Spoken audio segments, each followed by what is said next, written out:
What's going on, everybody? Welcome back to all of you out there in Facebook land, in YouTube land. I know what you're thinking. I was just live I don't know, maybe 30 minutes ago, 40 minutes ago, something like that. But we're not in the same place. This is a different place. You know where this is. This is the Make Money and Have Fun show where I'm going live pretty much all the time now with millionaires, billionaires, superstars, entrepreneurs, investors, authors, speakers, coaches, consultants, you name it. And this month is a really special month. This is the first month that I've kind of themed, that I've given a fun name to, and I'm calling this month Author Month because I'm going live every single day with authors. So let's show some of our authors some love. Give me some thumbs up. Give me some hearts. Give me some wow faces. Let me know you are out there. You're participating with us. You're hanging out with us, whether you're on YouTube, you're on Facebook, wherever you're at. Chat us up down in the comments because we can chat right back with you. We can bring your comments right up on screen. If you have questions for us, come hang out with us. On that note,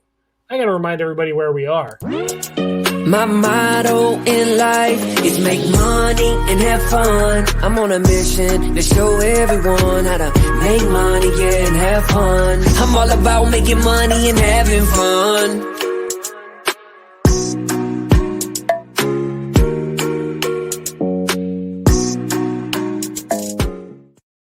So here is the deal. So I can't believe it, but this was actually 5 years ago. 5 years ago, I was 21 years old. I just turned old enough to drink alcohol, but I did something even cooler than all of the perks that come with being 21, if there is such a thing as cool perks for being that age. I wanted to prove to myself that I could do something that I thought I could never do, and that to me was writing a book. And so when I was 21 years old, I wrote my first book. It's called The Revolutionary Mindset. You can pick this up on Amazon, but I'm going to warn you ahead of time, that book is horrible. So all of my philosophies, everything about me basically, in a sense, has changed. A lot of it is still tried and true. A lot of it is still stuff that I'll kind of allude to or talk about, but just the phraseologies and the way it's put together, it's one of those things where you look back and you got to cringe at yourself at like old videos or old books or whatever it might be. So I redeemed myself partially 4 years later when I was, no, actually it was 3 years, 4 years. I forget if I was 25 or 24, but I wrote my second book, The Thought Bible, which is also available on Amazon. And that book is basically just a collection of blog posts that I put together that I have written over the past 4 years that are all thrown together into this book. And it gave me a love for writing, a love for authoring, and it allowed me to realize that I had a way of sharing everything that I had learned in the world through a different medium, not just through videos like this or audio, however you're tuning into us, but also through the written word as well. And that's why I really wanted to showcase a whole bunch of authors this month. Plus, I got something really cool happening pretty soon. I got a book coming out, and I'm not going to tell you the name of the book, but it's kind of like the Make Money and Have Fun show, except get rid of the and the show part. And that's the name of my book. So if you can figure out my cryptic message here, come this spring, April-ish time, you're going to be seeing my third book hitting the market from yours truly. You know what's up. But on that note, enough about me. I got to talk to you about today's guest. So this is probably one of our coolest guests yet. I'm excited for this conversation. There's so much stuff. She sent me like this giant paragraph of like all this stuff that she did. It was like, I thought it was like a book in and of itself. And I'm like, wow. There's some amazing stuff in here. I got to bring her on. So let's put our hands together for Miss Bita Saleh. What's going on, Bita? Hi, Fred. Can you keep up with my energy, Bita? Oh, yeah. It's loud here. I love it. Thank you. Good. As long as you can keep up with it. I get some people that I think I scare away a little bit. I'll try. I love it. Celie says hi. Hi, Celie. Thanks for hanging out with us. We're going to have a great show. So, Bita, tell us about yourself. What's going on? Well, first of all, I want to say my name, that's not the correct name, but Facebook messes it up a little bit.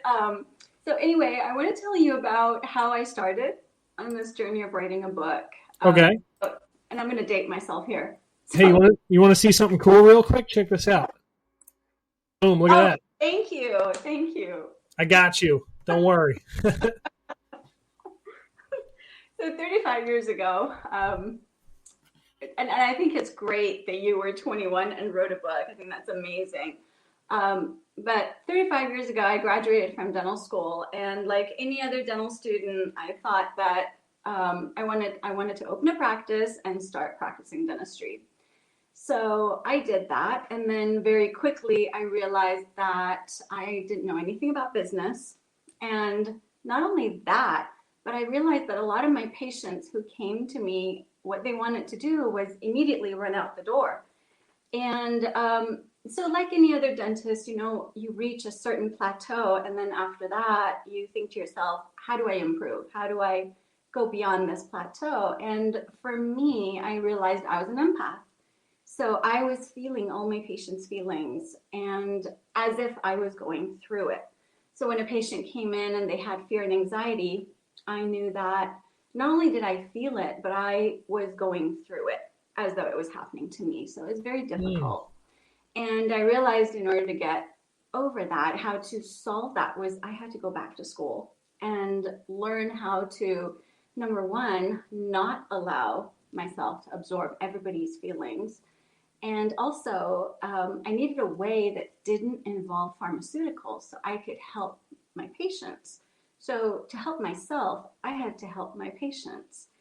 And I found an energy psychology method, which sounded amazing, but I couldn't believe that it would actually work in a dental setting. So I said, okay, I got to do the research on this. And I asked my patients if they wanted to participate. And they loved it. They're like, sure, sign me up. And so I did a lot of research with them, and the results were amazing. Patients who were so afraid that beads of sweat would come down their face when they were in my chair were now actually falling asleep in the chair. They were no longer afraid. So when I discovered this, I published it, and then I thought, well, this isn't good. A lot more dentists need to know about this because this is a common problem. 80% of the population has some level of dental fear and anxiety. So that's why I started writing a book. And so that's what my first book, this one, this was released in March of 2020. So it became a bestseller. I'm so glad, not because it became a bestseller, but because it landed in people's hands like it should have.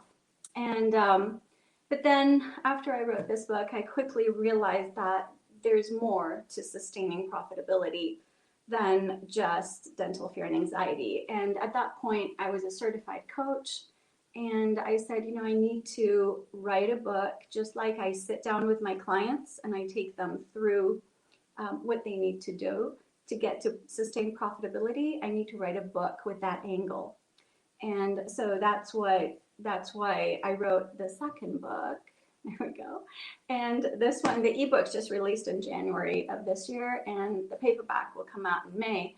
But it's actually good for any business. People who have read it tell me that it could apply to any business. So I do hope these two books will help not only business owners to be profitable, but also sustain that profitability so that things like COVID and financial crisis, external things don't affect their profitability as much as it should, and they can quickly adapt their course to, continue with that profitability.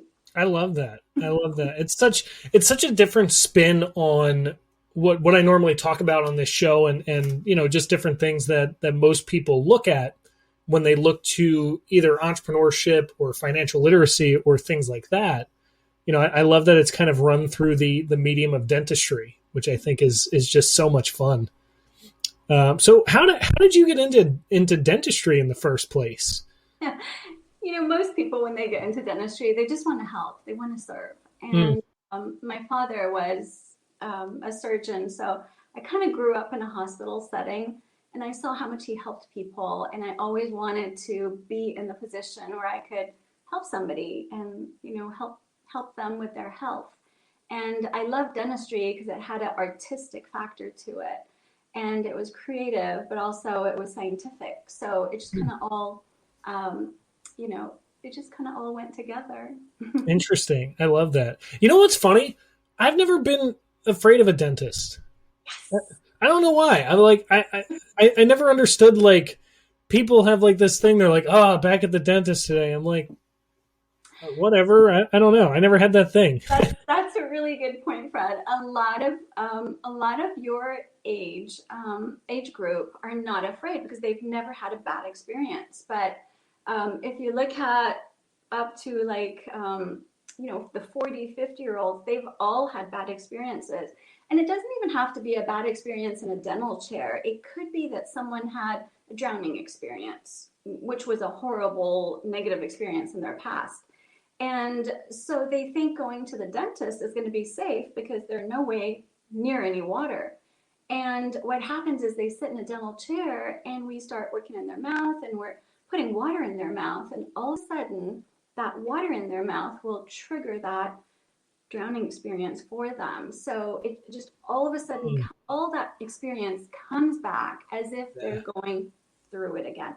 So that's the connection between dental fear and anxiety and dentistry. Yeah, it's amazing to look at that, how we kind of just have this tendency to carry our past pain with us everywhere that we go. So that's always a fun discussion for me. I love talking about psychology and human behavior and why figuring out why people do the things that they do, is the fun part for me, which it seems like it is for you as well. It is. And we've always been able to sedate patients. But people can't get sedated, miss a day of work just for a couple of fillings. It's just,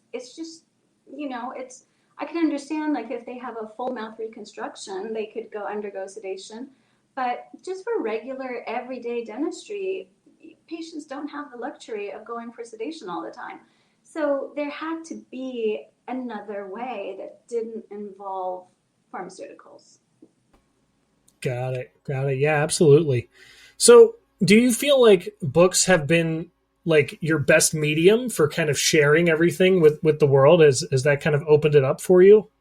It opened it up. Yeah, but I don't think it's the best way. I mean, it's a fantastic starter. Sure.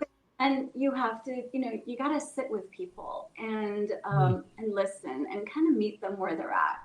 And that's where it's so important to come from a coaching perspective. Like I might have a client who's been in practice 15 years or somebody who's, maybe just started a year or two ago. They're both at different places. And I can't approach these two people from the same point. I have to meet them where they're at and then walk them through things like, what are your values? What do you find fulfilling? And then the dental fear and anxiety will come up somewhere along that way, and we address that. But a dentist practice or anybody's business is really about who they are. And that's one thing that's missed is everybody thinks, well, business is business. There's a formula, you do this and you're profitable or you go out of business. So that's why my approach is no, it's about the individual. It's about the leader of that business or practice. They need to know what their values are, what they find fulfilling, and then they can write their policies around that. And that it that way makes it so much easier to pivot if something in the external environment changes. Yeah. It's so much core in their business that it's easier. I love that. I wish more people adopted that mentality for their business. Right. I guess my like go-to, I'm just trying to think of the best way to phrase it. But my go-to question that I always ask people, especially like when I'm on the phone with them or something like that, is how can I best serve you? And it kind of puts the ball back in their court, and it's like, hey, whatever you need, I might not have the answer for you, but I'll help you find it, right? Wherever it might be. So if someone asks me about dentistry, I'm passing you off to Bita because she's the expert, not me. If you ask me about producing shows or being in front of the camera and that kind of stuff, I got you. I'm your guy. Or more importantly, if you ask me about making money and having fun, I know a guy who knows a thing or two about that. Exactly, Fred. I love it. So, Bita, let's roll it back here. I always like to talk to the aspiring authors out there. So all the people who are watching us that are in that place where we both were for a long time, where we said, I want to write a book, but we haven't done it yet. What advice would you give to somebody like that about how to get started, how to push through it? What would you say to them? I would say you have to work with a coach. You really do. Because, life takes over, and writing a book requires so much focus and And then on top of it, when you're writing a book, all kinds of saboteurs or negative beliefs come up for you. And one of them is, well, who am I to write a book? And you forget about all the expertise you have. So your mind kind of plays games with you. And it's just so important to have a coach that can kind of guide you and keep you on track and help you when you get stuck and you just want to run away from your book. I think that's really important. I love that. I actually love that advice. I'm a firm believer in work your strengths and hire out your weaknesses. That's been my biggest thing recently is, this third book that I have coming out, I was able to write it in 6 months because I didn't write it myself. It's like, the whole story. And I kept telling my publisher, I'm like, look, I could write it myself. Can you wait 7 years to publish it? So I absolutely love that. So how would you recommend someone going about, like, let's actually get them in the weeds now, right? So they, hiring a coach is one thing, but how would you recommend them kind of going through the process? So now they're like, they've committed themselves to it. They got it figured out. They got it outlined. Now what? Well, that's a really good question, because at every point, whether it's the beginning, middle, or the end, you always have to tell yourself, why am I doing this? Like, what difference do I want to make? And I can only talk about nonfiction books because that's what I wrote. But at every point, you need to say, who am I helping? And you need to, what worked for me was that I wrote my book as if a client, a dentist, was sitting in front of me and I was coaching them. And I only wrote it to that one person, nobody else. And that was my ideal reader. And honestly, that's the only thing that helped me write my book and finish it. Because otherwise there's just too much worry, and you can't write it for 1,000 people. You just have to write it to that one person. I love that. I read a book years ago, and it had a phrase in there. It was a book about how to write. I think it was called like Writing or Writing to Go or something like that. But it had a phrase in there that said you only ever write for one person, and that's yourself. And I'm like, that is so true. I love that. So let's look at the end product now, because you're really coming back to basically what Stephen Covey taught us in the 7 Habits of Highly Effective People, to begin with the end in mind, right? And have that long-term goal out there, which I think a lot of people miss, which is part of the reason why Make Money and Have Fun exists, because there's so many people out there who are financial gurus, right? We all know somebody who is either a financial advisor or a coach or a money mentor or whatever it might be. And then there's also people out there that are just motivational speakers, and they're helping you, find your passion and uncover your why and all that kind of stuff. And what I really like to do is not really do either of those things, but be the bridge between both. I help people create alignment between their fulfillment and their finances at the same time, so then they can really achieve success in there. So when someone has that end product in hand, what do you think they should do at that point? Now that they got their book out and they're ready to go. Well, it's you can read a book, and anybody can read a book, but to follow it. I mean, my first book, the procedure that you go through to alleviate a patient's dental fear and anxiety, is written in such detail that anybody can actually sit down and follow my instruction and learn how to do it. But it's difficult for anyone to sit down and do that. Everybody needs a coach who walks them through every step, which is why I'm doing an online course. I'm creating it right now so that a lot of people can join the course, and then I can coach all of them step by step how to do it. And once you do something, you need someone to say, yeah, you did that correctly, or no, tweak it a little bit. And that's what's missing in a book. It doesn't take the place of live interaction. Yeah, I love that. I do a 45-minute keynote, and I talk about the number one key to all success in it, which takes 45 minutes to explain. But the idea is that books are like the first step on a staircase.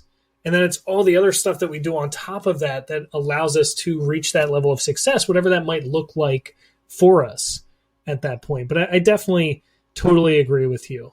So when it comes to coaching, right? I kind of want to debunk a myth here a little bit. So we all know there's good coaches out there and there's not so good coaches out there. What do you think makes that difference between somebody who actually knows what they're talking about with coaching versus somebody who just presents themselves as a coach? Yeah. So when I started this book, I thought I could coach it. I could coach dentists through this. But I was actually being a consultant. So consultants will come into your business and say, hey, follow this sequence or checklist, put a due date next to it, and take action and make it happen. And I'll be there to for accountability. That's what a consultant does. But a coach will come in and facilitate a transformation. So a coach doesn't sit there and say, do this, do this, do this, but it's so important to create that transformation for the client. And only certified coaches know how to do that, honestly. So that's what I had to realize is that, I'm not really coaching, I'm consulting. So in order to be a coach, I had to go back again to coaching school and learn how to be a certified coach. And what I mean by certified coach is, the same way that for dentistry, there's a dental license and there's a dental board that regulates a dentist's business and activities and holds up a standard of practice. Same thing, International Coaching Federation does that for coaches. And it's really important it took a year to learn how to facilitate transformation, and it was an amazing year. It was a really hardcore year where it wasn't like you could have another job and do this as well. Yeah, I bet. Do that, and then you had to pass exams. So they really make sure that you're able to do what a certified coach will do. And I'm telling you, Fred, like the difference between who I thought I was before I went to coaching school and then who I was after I got certified, remarkably different. I bet. Results are amazing now. Yeah. I always tell people the more you invest in yourself, the more you'll have invested back into you. And, people always freak out when I tell them, like, look, I spent $50,000 on myself last year. And they're like, what do you mean? I'm like, well, how much did you spend on college?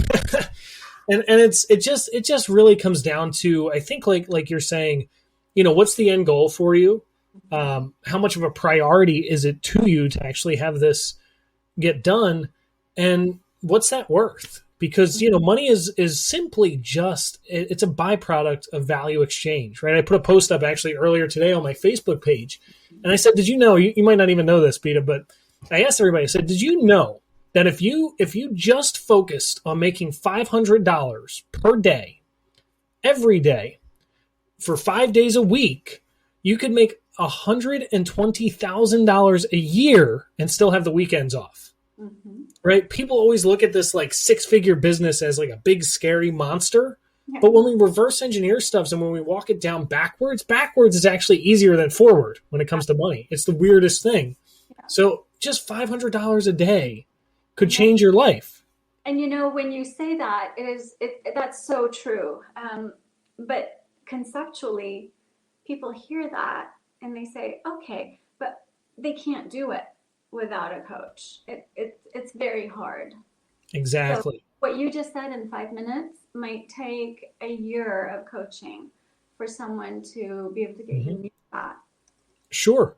Yeah, no, I totally agree because there's the difference between just the philosophy and the strategy to it. And that's really where I think a coach comes in to kind of bridge that gap between the idea of like, now you know that all you need to do is focus on making $500 a month, but where's that money going to be generated from? And also, another good thing is that the person has to really be that person who is making, if you've never made that kind of money, you don't know what it's like to make that kind of money. So before people make that kind of money, they have to be the person who makes that kind of money. Does that make sense? I love it. Mic drop, you win. You are quoting my favorite book right now of all time, which I'm sure you've read. It's called Think and Grow Rich by Napoleon Hill. The greatest book of all time. If you haven't read it, I encourage you to read it all of you out there in Facebook and YouTube land and whoever's listening to us in post-production on our podcasts or on TV, wherever the heck you're listening to us at, read Think and Grow Rich. It's the greatest book written of all time, in my personal opinion. I read it at least once per year, at least once. And every time I read it, it's a different book. But you are 100% right, Bita. I love that. You need to become the person who you want to be. That's again going back to my 45-minute keynote on the number one key to all success, which I have a speaking engagement next week, and I think I'm going to do that keynote for it because it's that good. The idea is I always tell people, here's your challenge to know if you're on the right track to success. Mm-hmm. I said, here's your challenge. I want you to stand in 12 feet of water and not get wet. Yes. Right? That is so good. That's the point of that is water is the analogy, right? Mm-hmm. It's this idea that are you immersed into 12 feet of whatever your thing is and getting wet? Because a lot of people try to, I use this analogy. I say a lot of people try to become an Olympic swimmer without ever jumping into a swimming pool, right? And that's why I tell people I spent $50,000 on myself last year because I wanted to get in the pool and swim. Yeah. And that's what I needed to do to make it all work. Mm-hmm. I love it. Look at this. We're not even talking about books anymore. That is so true. I'm looking forward to it. It's going to be so much fun. Yeah. So, Bita, how can people get in touch with you? How can they hang out and connect with your awesomeness? Thank you. I do have a website. It's www.drbitasaleh.com, which is DRBITASALEH.com.